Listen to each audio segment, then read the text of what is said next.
दुर्भाग्य है कि 2014 में हमारी सरकार चली गई, एनटीए बना 2017 में। तमाम एनटीए में जो लोग आए वो आरएसएस से जुड़े हुए लोग आए, वो सारे लोग भाजपा के लोगों को फायदा पहुंचाते हैं।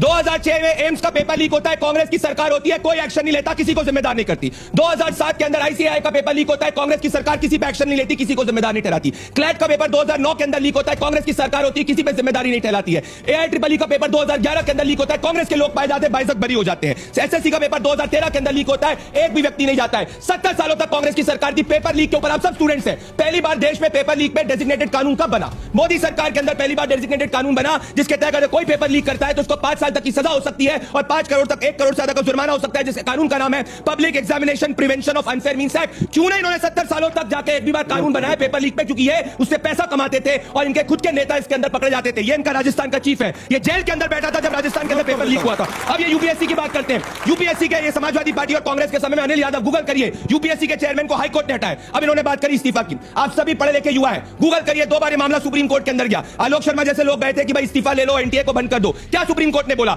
एनटीए बना सुप्रीम कोर्ट की रिकमेंडेशन, राधा कृष्ण कमेटी की रिकमेंडेशन के हिसाब से। 2010 में कांग्रेस पार्टी की सरकार थी, ऑल इंडिया आईटी की एक कॉन्फ्रेंस हुई थी जिसमें बोला था एनटीए बनाओ। 2013 में इनके पास एचआरडी मिनिस्ट्री था, इन्होंने बोला एनटीए बनाओ। एनटीए हमने बनाया क्योंकि हर कमेटी ने बोला। मैं मानता हूं गलत हुआ है, पर अगर ये सोचे इसके नाम पे सत्ता पे आ जाएंगे, आप लोगों को सड़क पर बैठा देंगे, राजनीति चमकाएंगे, ये हम होने नहीं देंगे। जिम्मेदारी हमारी है। झूठे लोग ये कुछ नहीं करते, सिर्फ राजनीति कर रहे हो, झूठ आपसे बोल रहे हैं। इनका झूठ एक्सपोज करता हूं। आप सभी स्टूडेंट्स हैं, आपको 100 सवाल मुझसे पूछना, मैं एक-एक का जवाब दूंगा, पर देखिए कैसे झूठ बोलते हैं। उस बालिका ने पूछा हिमाचल का, कांग्रेस की सरकार हिमाचल प्रदेश में दिसंबर 11 को बनी थी, पेपर लीक दिसंबर 23 को हुआ था। फरवरी में जाके जिसने पेपर लीक किया था उस कमेटी को डिसॉल्व करते और ये कहते हैं कांग्रेस में हिमाचल में कोई पेपर लीक नहीं हुआ। झूठे लोग हैं ये। राजस्थान के अंदर सबसे ज्यादा कांग्रेस में पेपर लीक हुआ। ये राजनीति कर रहे हैं। अब मैं बच्चों के सवाल का जवाब दूंगा, नहीं आपकी राजनीति को छोड़ूंगा। आप सभी ने कहा कि भाई एक्शन की बात करें। आप सभी स्टूडेंट से चलिए, अगर आपको लगता है कि ट्रस्ट डेफिसिट हमारे प्रति है, आप सभी एक काम करिए, मेरे पे मत विश्वास करिए। सुप्रीम कोर्ट में 2 बार मामला गया, आलोक जी गए, सब लोग गए, सब पिटिशंस गए।